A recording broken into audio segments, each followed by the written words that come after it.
कुटिया कंधमानकर सहर बेलखर कंधमाल जिला तुमड़ीबंध ब्लॉक रे अवस्थित यही सहर कंधमाल शेष सीमांत किछि कलाहांडी एवं किछि रायगड़ा को स्पर्श करिछि।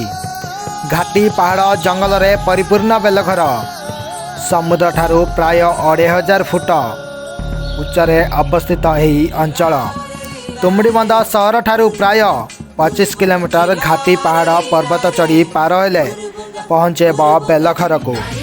NH 59 को छाड़देले आरंभ हो जाए घाटी रास्तार दुई पटे देखा जाउथाए आकाश को स्पर्श करथिबा माळमाळ पहाड़ एवं उपत्यका।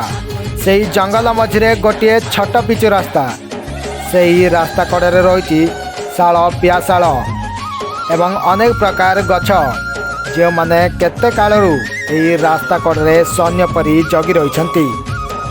रास्ता सारा पड़िथिबा सुनारी पुरई सरकारी आदि जंगली फूल से जंगली फूल मानकर बास्नारे प्रकम्पित हेउथाए आखपाख पाचिला केन्दु और महुल इत्यादिर गोटे मिश्रण महक से महकरे निजर करनेब बेलखर। जंगल सारा केवल नीरवतारे परिपूर्ण पक्षी मानकर किचिरिमिचिरी राब रही रही भंग करुथिबो सेही नीरवता को यही जंगल रे देखा पाइबे माकड़ हरिण कुट्रा बाघ हाथी इत्यादि। कटगड़ अभयारण्य अंतर्भुक्त यही अंचल मुख्यतः भाव में हाथी मानकर बासस्थली। यह होची कुटिया कंधमानकर सहर। रास्ता उपरू देखिले देखा जाउथाए माळमाळ पहाड़ एवं तले कुटिया कंधमानकर छोट छोट चाल घर ठीक प्रकृति परी सरल यही कुटिया कंधमानकर जीवन। कुटिया कंध माने कहा उपरे निर्भर करती नहीं से माने निर्भर करती केवल प्रकृति उपरे कठिन परिश्रम उपरे। एकर एकर जंगल को सफा करी सेठारे धान कांदुल मका मांडिया इत्यादि चाष करिथांती। निज पाई किछि रखी बळकातक बिक्री करि देइथांती। नाच अछि गीत अछि परब अछि तो जीवन मध्य अछि ना। बाजार रु किणी खाइबा कुटियार पसंद नुह। घरे खाद्य नथिले खली आनिब जंगली कंदा एवं विभिन्न प्रकार साग खजी आनिब हेले कहा आगरे से हाथ पतेब नहीं। प्रकृति जहाँ देछि सेतिरे संतुष्ट। सबु ऋतुरे अलग अलग अनुभूत होइथाए एठारे।